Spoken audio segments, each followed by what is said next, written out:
To induct the Shirelles into the Rock and Roll Hall of Fame, please welcome, from Steve Paul's 20th Century Pop A Musical Celebration, Mary Clayton, Marianne Faithful, and Darlene Love.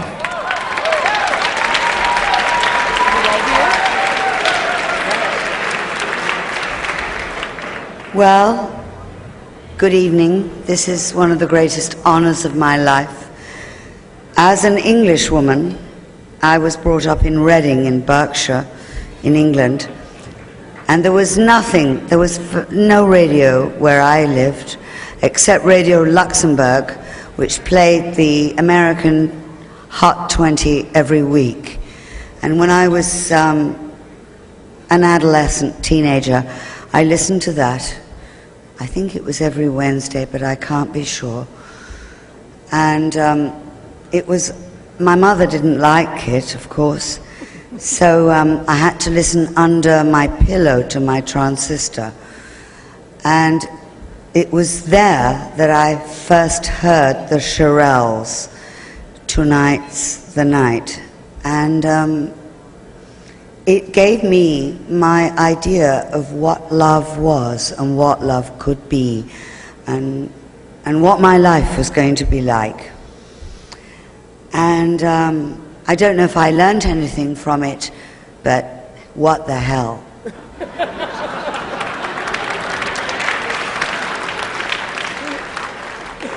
Good evening again. Give me shelter, okay? As a young 14-year-old in my dad's church, I was not supposed to be listening to the Shirelles or nobody else. But a young lady saw me and decided she would take me under her wings and prime me and primp me and make me into the lady that I am today. And her name is Darlene Love. She did this. And as a 14-year-old, you hear all kind of wonderful and beautiful songs during that period.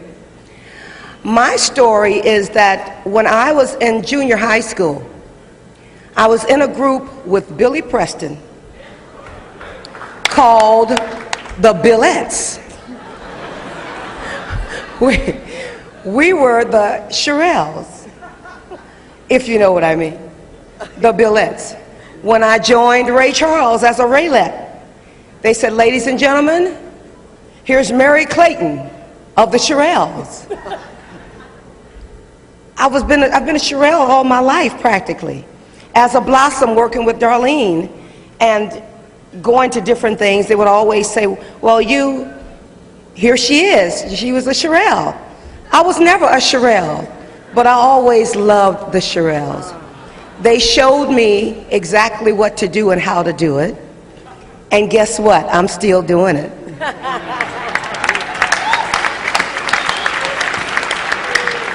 I'm very pleased and very happy to be here tonight, and very ecstatic to be standing here this evening to induct the Shirelles into the Rock and Roll Hall of Fame.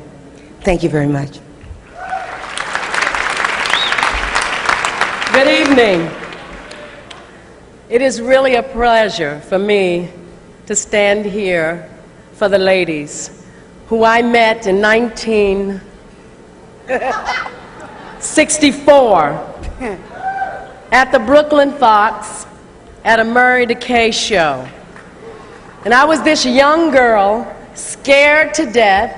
What am I doing in New York, #1, from California? And what am I doing at this big place called the Brooklyn Fox? Well, I think it was about 20 of us on this bill. And we started at 10 o'clock in the morning, and we didn't finish till 2 a.m. We did shows continuously. And we got to be friends with everybody. Some of the people that were on the show were the Four Seasons, Jackie Wilson, the Crest, Lil Eva, and of course the Shirelles, Dionne Warwick, and Bobby Sox and the Blue Jeans. And we met everybody, and we only saw the Shirelles come out when it was time for them to perform. And we didn't know why. So one day we all went down to their dressing room to find out why we never saw them until it was time for them to do their show. Well, they had a valet named Ronnie who used to, what we call, crack the whip. They had to be nice little girls, and they couldn't fool around with all of us. So we went to their room to see what was going on, and in their room it was immaculate. Ronnie used to keep all their shoes lined up and all their dresses lined up. And I said, when I grow up, I want to have a valet like Ronnie and be like the Shirelles. Right. One of my favorite songs by the Shirelles is dedicated to the one I love. And I'm very happy to be here to do this tonight. We are very pleased and proud to finally be able to induct the Shirelles into the Rock and Roll Hall of Fame.